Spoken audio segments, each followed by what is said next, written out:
And think about breaking some rules. Now rules are really pretty good to give you some guidance when you first start out, but I'm kind of encouraging you to break those rules. I think it's good. I think it'd be very productive when it comes to doing better presentations. But I'm going to talk about three rules, and the rules are the 661 rule. The second rule is the tell 'em rule, and the third rule is the thank you rule. The 661, great guidance when you first start out. What it says is for every single slide, there should only be a maximum of 6 bullet points, and every bullet point should have no more than 6 words. The key here is, of course, the slides are not for you, they are there for your audience, and therefore make them interesting. There's a whole subject matter around pictorial superiority.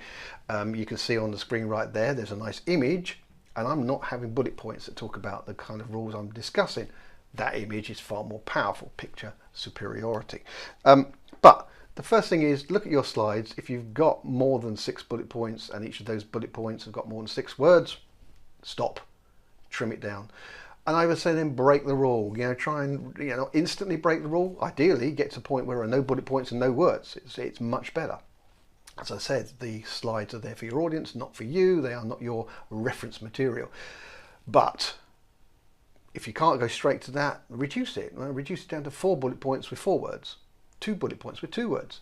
That's the kind of rule you need to break. The second rule is the tell 'em rule. There's a structure that says when you do a presentation, you tell the audience what it is you're going to talk about, you tell them in detail, and then finally you summarize by telling them exactly what you've already told them. The tell 'em rule.